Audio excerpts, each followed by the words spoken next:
ተአምሩ እንደቀጠለ ነው። አቡነ ኤርሚያስ ከኛ ከወንጌል አማኞች ጋር ከካውንስሉ ጋር ከአብያተ ክርስቲያናት ጋር አብረው ቅዳሴ ተቋርጦ ቤተክርስቲያን ታሽጓል። ይሄን ያረጉት ጳጳሱ ናቸው። ብፁዕ አቡነ ኤርሚያስ በአዲስ አበባ በተካሄደው የአፍሪካ ህብረት ስብሰባ ላይ የአንድ የአፍሪካ ሀገር ከፍተኛ ባለስልጣን የፈጸሙት ድርጊት ይህ ቪዲዮ በርካቶችን እያነጋገረ ነው። የምትመለከቱት ሰው እንግዲህ የአፍሪካ መሪዎች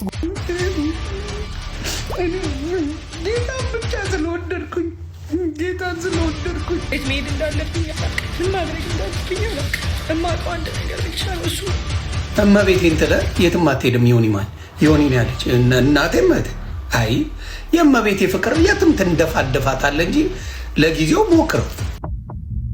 ሰላም ጤና ይስጥልኝ። ውድና የተከበራችሁ የንቁሃን ሚዲያ ቤተሰቦች እንደምናላችሁ ምስጋናችሁን አለሁ እግዚአብሔር ይመስገን። ባላችሁበት ሰላም ክርስቶስ ይብዛላችሁ። ትብራችሁ ወደቻችን ከመሸ እንግዲህ በሰበር መረጃ ተመልሼ መጥቻለሁ። እንግዲህ ብፁዕ አባታችን ብፁዕ አቡነ ኤርሚያስ ምንድነው እየተወራባቸው ያለው ነገር እንግዲህ በዚህ ቪዲዮ አሳያችኋለሁ። እውነቱ ምንድነው የሚለውን በደንብ አድርገን ለማየት እንሞክራለን። በተጨማሪ የአንድ ያልታደለች ሀገር መሪ እንግዲህ ባለስልጣን በአፍሪካ ህብረት ስብሰባ ላይ ቁጭ ብሎ ጌም ሲጫወት ተስተውሏል እና ይህ ነገር በጣም እጅግ አነጋጋሪ ይሆናል። ማጥምጣችሁ ይሆናል ምንድነው የሚያመለክተው የሰውየው ጌም መጫወት የሚለውን ለማየት እንሞክራለን። በተጨማሪ የዘርፊ አነጋጋሪ ቪዲዮ ነው። አሁንም ዮኒ ማኛ እንግዲህ ያለቀሰ ምላሽ የሰጠበት ቪዲዮ አለ። እንደ ቀልድም አድርጎ ነው ምላሽ ይስጣት ያለውና ለዘርፊን ቪዲዮ አሳያችኋለሁ። እስኪ በግልማ ከዚህ ቪዲዮ እንጀምር። ቪዲዮ ኦርቶዶክስ አይኖናችሁ በደንብ ላይክ ያርጋችሁ ጀምሩት። እንግዲህ ዘርፊ ሰሞኑን በጣም እጅግ አነጋጋሪ የሆነ ጉዳይ ስታወራ ነበረ። ኦርቶዶክስ እንግዲህ በጣም እየበደሏት እንደሆነ ገፍተዋት እንደነበረ ያለቃቀሰች ነበረ ሰሞኑ። ላይክ ያርጋችሁ ጀምሩት። እስኪ ምንድነው የምትለው የሚለው ከዮኒ ጀምርና አንድ ቪዲዮ አሳያችሁና እኔ ጌታን ብቻ ስለወደድኩኝ መሄድ እንዳለብኝ ምን ማድረግ እንዳለብኝ እማውቀው አንድ ነገር ብቻ ነው። እሱም ኢየሱስን ነው። በቃ ጠራዋለሁ። አብራት ታለቅሳለች ደግሞ ጀለሷ። ኢየሱስ ልዘምር ከማለት ውጭ ለምን አልሞት? ለምን አይዘከዝኩኝም? በቃ ለኔ ክብሬ ነው። አሁን አልቅሳ ትሸቅል። ጌታ ኢየሱስን ብቻ ላምልክ ስላልኳቸው ኦርቶዶክስ ሌላ ምንድነው የምታመልኪው? ንገሩኝ እስቲ ኦርቶዶክሶች ሌላ የምታመልኩት አለ እንዴ? እኔ የማላውቀው አለ። አምልኮ ሌላ አለ ኦርቶዶክስ ጋር። አምልኮ ለጌታ ነው። አምልኮ ስላሴ ነው። አምልኮ ሌላ ቦታ እኔ ክርስቶስ ልከንዱ መንገድ ላይ ሲያዩኝ ይተፉብኛል። ተበላበት ሃይዌይ ላይ ማለት ነው። አሁን ውጪ በቃ ይለኛል። ታውቂያለሽ በጣም እታገላለሁ፣ እጮሃለሁ። ጌታ ኢየሱስ እርዳኝ እላለሁ። በቃ ኢየሱስ አድነኝ። በጣም በቃ የሆነ ጨለማ መጥቶ ይከበኛል። ራሴን በቃ ጠላሁ። አንድ ጊዜም ደግሞ እንደዚሁ ቤት ሆኜ በቃ መስታወቱን ነቅለሽ ኤላሽ ላይ ምንም አጠቅሚም ነው በቃ የሚለኝ ሰይጣን። በዚህ ደግሞ የሚታይ እጅ አለ እንዳልኩሽ ምድረ በዳ ላይ ብቻዬን። ወዴት መሄድ እንዳለብኝ አላውቅም። ምን ማድረግ እንዳለብኝ አላውቅም። እማውቀው አንድ ነገር ብቻ ነው። እሱም ኢየሱስን ነው። በቃ ያኛው በጋሻው ነደደች፣ ካሴቴን ስላቃጠሉ ሻሸመኔ ነደደች፣ ኦርቶዶክስ ነደደች ብሎ አንጀቴ ቅቤ ጠጣ ብሎ አረመኔነቱን አሳየ። ያቺን ነገር አቧራ ለማንሳት አሁን መጣሽና እኔ ኦርቶዶክስ ነው እንዴ ገለቴ ነው አለቀሽ ነው። ሰዓቱን አላወቅሽም። እንደውን ይማኛል ያራድዬ ልጅ ይባንድናል። ከ5 ዓመት በኋላ መጣሽ ተተፋብሽ። አሁንስ ለምን አይተፉብሽ? ወደዚህ ድሮ ከተፉብሽ አሁንስ ለምን አይተፉብሽ? ከመኪና ወጥተሽ 75 ማይል እየሄዳለች። እመቤቴን ትለ የትም አትሄድም። ዮኒ ነው ያለች እናቴ መት አይ የእመቤቴ ፍቅር የትም ትንደፋደፋታለ እንጂ ለጊዜው ሞክረው። የትም አትሄድም እህቴ እናቴ።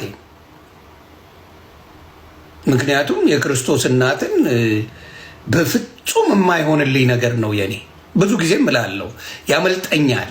በጣም የምወዳት ቅድስት ድንግል ማርያምን የክርስቶስን የሰጠችኝን ቅድስት ድንግል ማርያምን የወደደበት ኦርቶዶክስ ምክንያቱ ራሱ አንድና አንድ ነው። ለምንድን ነው የወደዳችኋት?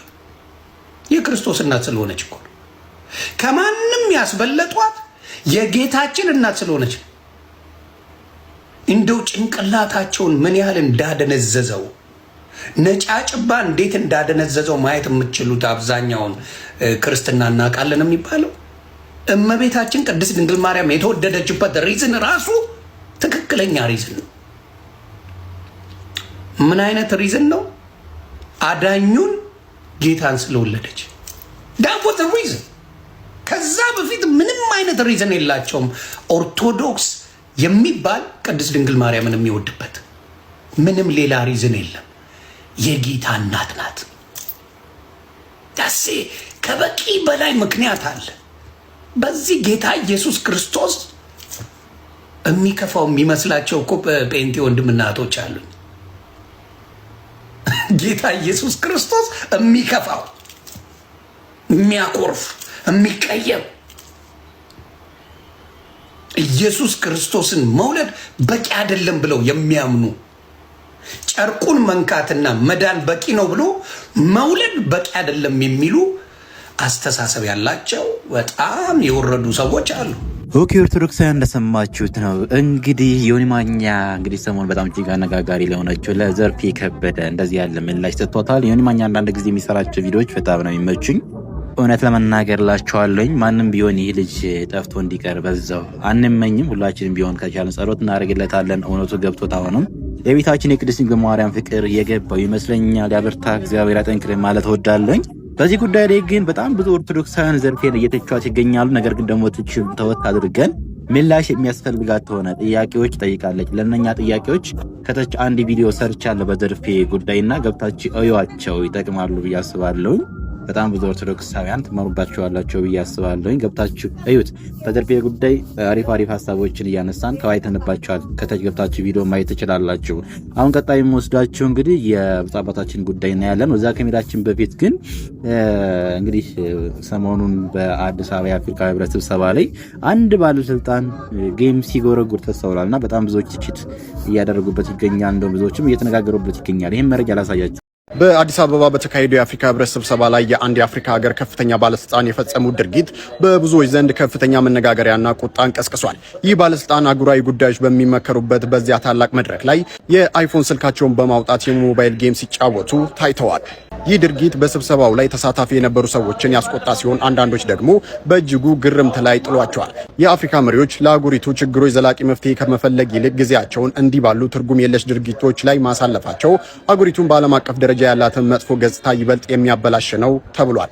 እናንተስ ሀሳባችሁ ምንድነው? ኮሜንት ላይ አስፍሩልኝ። ይህ ቪዲዮ በርካቶችን እያነጋገረ ነው። የምትመለከቱት ሰው እንግዲህ የአፍሪካ መሪዎች ጉባኤ ላይ ጌም በስልኩ ሲጫወት ነበር።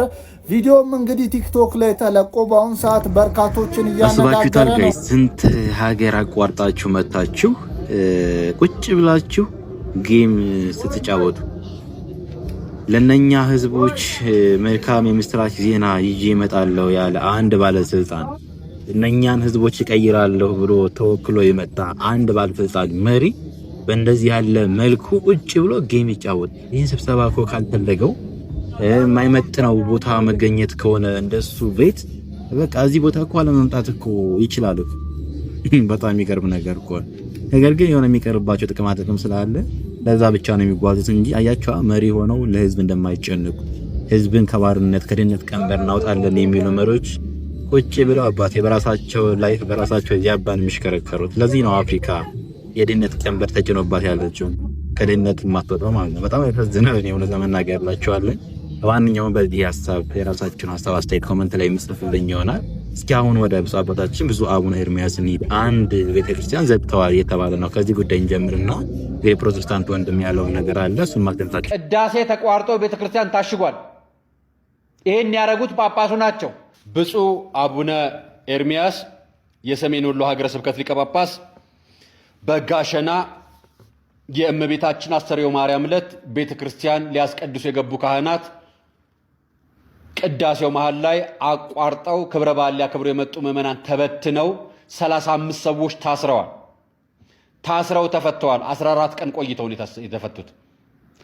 ይህ የተከናወነው በጳጳሱ ነው። ቅዳሴ የተቋረጠው በጳጳሱ ነው። ቅዳሴው ላይ ጉዳይና ጥያቄ ያላቸው የአካባቢ ምዕመናን ናቸው። ጉዳዩ ለምን እዛ ቤተ መቅደስ ውስጥ ታቦት አስገባችሁ፣ ድርብ ታቦት አስገባችሁ የሚል ነው። ይሄም ሆነ ይህ ጳጳሱም ማዘዙ ማንም ማዘዘ፣ ቅዳሴ ግን ተቋርጧል። ስጋ ወደሙ የሚፈተትበት ምዕመና ስጋ ወደሙ የሚቀበሉበት አስተርእዮ ማርያምን የሚያከብሩበት ቅዳሴ ግን ተቋርጧል። ያቋረጡት ትእዛዝ የሰጡት ኃላፊነት የወሰዱት ጳጳሱ ናቸው። ይህን የተናገሩት እዛ ያሉ ምዕመናን ናቸው። መረጃውን በማስረጃ ነገር ናቸው። እሳቸው የሚገልጹት ካለ እናሳያለን። ለምን መሰላቸው ይሄን ያልኳቸው? የ22 ዓመት አጀንዳ አምጥተው ዛሬ አጀንዳ ካደረጉ ይሄን አያደርጉም ብዬ አልፍርም፣ አልከራከርም። ቅዱስ ጳጳስ አንድ ነው ያለን እኛ። ማንንም ሰው ሲያጠፋ እንወቅሳለን፣ ሲሰራ እናመሰግናለን፣ እናሞግሳለን፣ በርቱልን እንላለን። ቤተ መቅደስ ቅዳሴ ሲቋረጥ አንድ ጳጳስ ካልከነከነው ካላንገበገበው አቤት የኔ ነው ካላለ የተቀመጠበት ስፍራ ትክክል ነው ወይ? እኛ አባት የተቀመጡበት ስፍራ ትክክል ነው ወይስ መረጃውን አያውቁትም? የኔ ጥያቄ። ኦኬ ኦርቶዶክሳውያን መረጃው እንደሰማችሁት ነው። ብፁዕ ቅዱስ አባታችን ብፁዕ አቡነ ኤርሚያስ የሰሜን ወሎ ደቡብ ወሎ ሀገረ ስብከት ሊቀ ጳጳስ ናቸው። እዚህ ጋር እንግዲህ ትልቅ ስህተት ነው ብዬ ያሰብኩት ቤተክርስቲያን መታሸጉና ቅዳሴ መቋረጡ ነው። እንግዲህ የተደረገበት ዋነኛው ትልቁ ምክንያት እንደሰማችሁት ነው። አንዳንድ የቤተ ክርስቲያን አስተዳዳሪ የሆኑ አካላት 2 ጽላት ደራርበው 3 እያደረጉ እንደዚህ ያለ ነገር የሚጠቀሙት ነገር አለ። ይህንንም የሚያደርጉት ለምሳሌ እኛ ሰፈር ላይ እመቤታችን ቅድስት ድንግል ማርያም ቤተ ክርስቲያን ካለ ጽላት ካለ እዛ ጋር ደግሞ ትንሽ ራቅ ብሎ የመልአኩ ቅዱስ ገብርኤል ጽላት ካለ ከ5 ኪሎ ሜትር አካባቢ ድረስ ራቅ ብሎ እንደዚህ ያለ ጽላት ካለ ያንን ጽላት ያንን የቅዱስ ገብርኤልን ጽላት አንተ እዚህ ደብር ላይ መጨመር አትችልም። እንደዛ ከሆነ ለራሳቸው ቢዝነስ ህዝቡ ወደዛ ቤተክርስቲያን እንዳይሄድና ይቺኛዋ ደብር ብቻ እንድታርግ የሚጠቀሙበት አሰራር አይነት ዘዴ አለ። የራሳቸውን ቢዝነስ የራሳቸውን ሀብት ለማከማቸት ሲባል እንደዚህ አይነት ጽላትን እየደራረቡ የሚጠቀሙ አንዳንድ የደብር አስተዳዳሪዎች እንዳሉ አይዘነጋም። ከዚህ አንጻር ይህን ማድረጋቸው ይህን ነገር መከልከላቸው ትክክል ነው ብዬ አስባለሁ። ብፁዕ አባታችን ብፁዕ አቡነ ኤርሚያስ ማለት ነው። ሌላው ነገር ትልቁ ስህተት እንግዲህ በዛ ሰዓት ቅዳሴ መቋረጡ ነው ማለት ነው። ሁላችንም እንደምታውቁት እንግዲህ ብፁዕ አባታችን ብፁዕ አቡነ ኤርሚያስ የወንጌል አርበኛ እንደሆኑ ይታወቃሉ። በስፋት ወንጌል እንዲሰበክ ይፈልጋሉ። አንዱም የኦርቶዶክስ ዓላማዋ ወንጌልን በስፋት ማሰራጨት እስከሆነ ድረስ ደግሞ ትክክለኛ ስራ እየሰሩ ያሉ አባት ናቸው ብዬ አስባለሁ። ታዲያ አባት በዚህ ሰዓት አንድ ፕሮቴስታንት ወንድም ምን እያለ እንደሆነ ስሙት። እንጉር እኮ ተአምሩ እንደቀጠለ ነው። አቡነ ኤርሚያስ ከኛ ከወንጌል አማኞች ጋር ከካውንስሉ ጋር ከአብያተ ክርስቲያናት ጋር አብረው ቢሰሩ ምን ይመስላችኋል? እኔ በጣም ደስተኛ ነኝ። ግንዱን ትታችሁ ቅጠሉ ላይ አትንጠልጠሉ በድጋሚ ብለዋል። ቪዲዮን እንከታተለው። ማርያምን እኮ ያገኘናት በእግዚአብሔር ነው። ፈጥሮ ነው እኮ የተወለደባት እንጂ ፈጥራው እኮ አስገኝተው አይደለም እኮ። ከሁሉም በፊት ይሄንን አካውንት 50 ጊዜ ኮፒ ሊንክ እንድታደርጉ እንጠይቃቸዋለሁ። ምክንያቱም ቁልቁል እየሄደ ነው፣ በጣም ሪፖርት ስለሚደረግ ማለት ነው። የአብዛኞቻችን ኦርቶዶክሳውያን ቲክቶክ በዚህ ሰዓት ላይ ቪዲዮዎች እየታዩ አይደለም። ስለዚህ የቻላችሁትን ያህል ኮፒ ሊንክ ሼር እንድታደርጉ ጠይቃቸዋለሁ። እንግዲህ አቡነ ኤርሚያስ እዚህ ጋር የተናገሩት ነገር ድንግል ፈጣሪዋን ወለደችው፣ ከክርስቶስ የሚቀድም የለም። ምክንያቱም እሷንም የፈጠራት ክርስቶስ ስለሆነ ከቅርንጫፉ ይልቅ ግንዱን እናስቀድም የሚል ትምህርት በማስተማራቸው ምክንያት እናንተ እኛ ለድንግል ማርያም ያለንን ፍቅር ልክ እኛ ድንግል ማርያምን እንደምናመልካት አድርጋችሁ ጥያቄ ታነሳላችሁ፣ መልሱን ደግሞ ታመልኳታላችሁ የሚል መልስ ሰጡና ልክ እኛ ኢየሱስን እንደማናቀው እያንዳንዱ መናፍቅ አንተንም ጨምሮ እያንዳንዱ መናፍቅ ኢየሱስ የሚለውን ስም የሰማው ከዚህ ቤተክርስቲያን ነው። ወደድክም ጠላህም አንተ ያለፈው ታሪክ የምትኩራራበት የዲያቆናትን ልብስ ለብሰ ዲያቆን ነበርኩኝ እቀድስ ነበር የምትልበት ቪዲዮ አልታይ ሲል ያንን ልብስ ለብሰ መተ ቪዲዮ የምትሰራው ሰውዬ አንተ ራስህ ኢየሱስ የሚለውን ስም የሰማው እዚህ ነው። እና ዛሬ ላይ ልክ ጳጳሳት የሆነ ነገር ሲሉ ሁሉ ጊዜም እየወጣ ቪዲዮ ትሰራለህ። የኔን ሐሳብ ይደግፍልኛል የምትለው ነገር ከሆነ ደግፈህ ትሰራለህ። አይ የኛን የመናፍቃንን ሐሳብ ይቃወማል ካልክ ደግሞ ትሳደባለህ ማለት ነው። ስለዚህ ሁሌም እንደምለው ከዚህ ቤተክርስቲያን ተለይተው የወጡ ሰዎች ከዚህ ቤተክርስቲያን አይወርዱም። እንደዛው መንፍቅናው ቤት ያደጉ ሰዎች ይሻላሉ ከናንተ። ምክንያቱም እያንዳንዱ በጭንቅላታችሁ ይመጣሉ። እኔ ስናገር እርግጠኛ ነኝ ከዚህ ቤተክርስቲያን ወጥተው ቤተክርስቲያን የሚሰዱ ሰሞኑን እንደውም አንዲት የምታለቃቀስ ሴትዮ ካያችኋት ያዞንባ እሷም እንዲሁ ተገፍቼ ተሰድቤ እያለች ስታወራ እየሰማኋት ነበርና እባካችሁ ከቤተክርስቲያን ራስ ውረዱ። ያልተባለ ነገር አትበሉ። እኛ የራሳችንን ነገር እየኖርን ነው። ጥለህ የወጣኸውን ትክክል አይደለም ያልከውን ነገር እንግዲህ ደግመህ ወደ ኋላ ተመልሰ ለስድብ ለሌላ ነገር ባትጋበዝ መልካም ነው። ራስህን ችለ ያመንክበትን አስተምር። ምን አድርጉ ነው የምትለን? ኦኬ ኦርቶዶክስ እንደሰማችሁ ነው። ብፁዕ አባታችን እንግዲህ ወንጌል ስለሰበኩ ብቻ ፕሮቴስታንት ሄዱ፣ ወደ ፕሮቴስታንት አስተምሮ መጡ እያለ ነው የሚገኘው ይህ ወንድም ማለት ነው። በጣም እጅግ የሚያሳዝን ነገር ነው። ብዙ ጊዜ ፕሮቴስታንቶችን የሚታዘባቸው በእንደዚህ ያለ ጉዳይ ነው። ኦርቶዶክስ ቤተክርስቲያን አስተምሮቷን ራሱ አያውቁም። በተለይ ወንድም ከኦርቶዶክስ የወጣ ግለሰብ ነው። አስባችሁታል አይደል? ስለዚህ በመጀመሪያ ወደዛ የሚወጡት ኦርቶዶክስን የማያውቁ ምእመን እንደሆኑ ሁላችንም ልናውቅና ልንረዳ ይገባል ብዬ አስባለሁ። ኦርቶዶክስ ቤተክርስቲያን አስተምሯል ዛሬም ቢሆን ነገም ይህ ነው። አባታችን ብፁዕ አቡነ ኤርሚያስ እያሉት ያለው ይህ ነው። ገብቷቸዋል አይደለ? ትክክለኛው ወንጌል እንዲስፋፋ ከሚፈልጉት ሊቀ ጳጳስ መካከል አንዱ አባት ናቸው። የወንጌል አርበኛ ናቸው። በዚህ አታለ በዚህ ታክቲክ ተጠቅመ ብፁዕ አባታችን የሆነ ነገር ይባላሉ ብለህ ከሆነ ተሳስተሃል።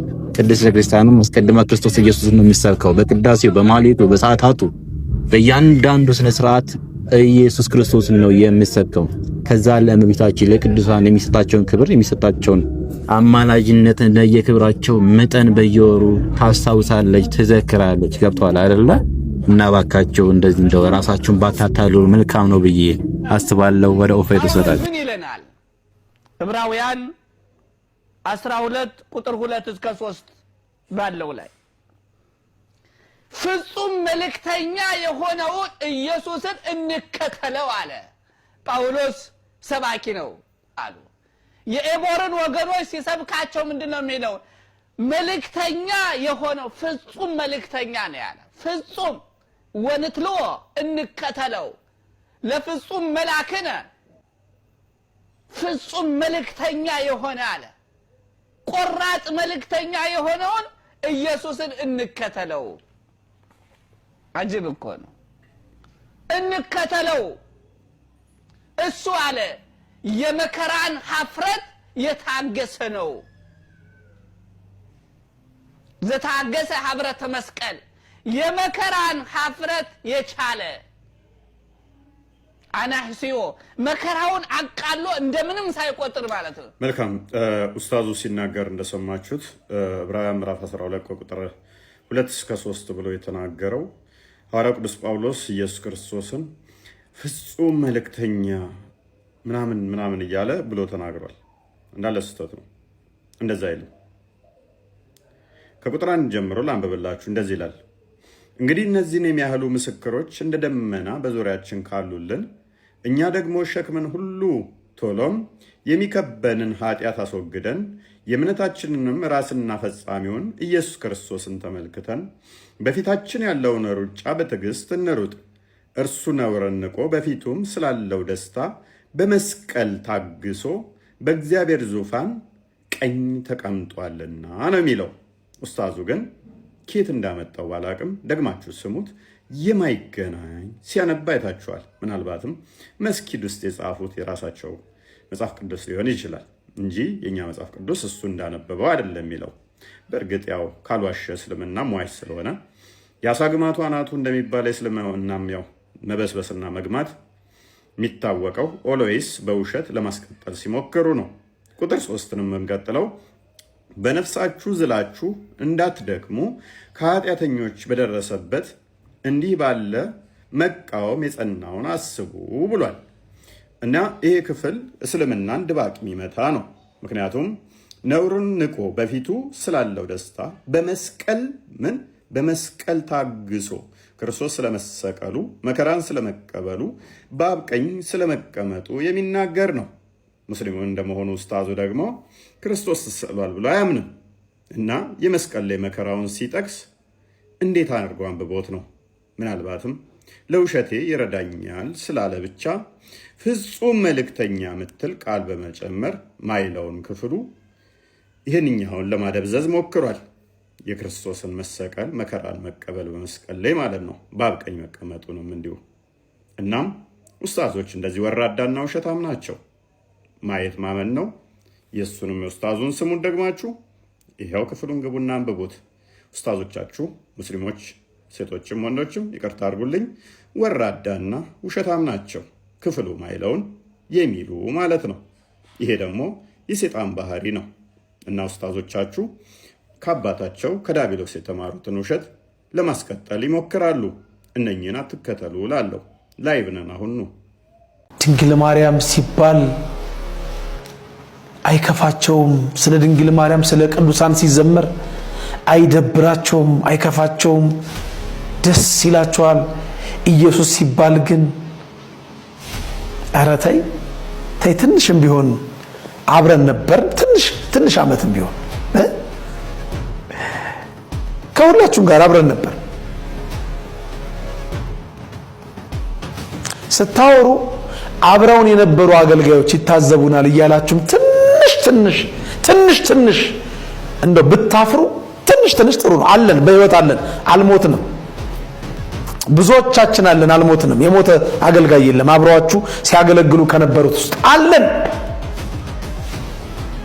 እንዴ?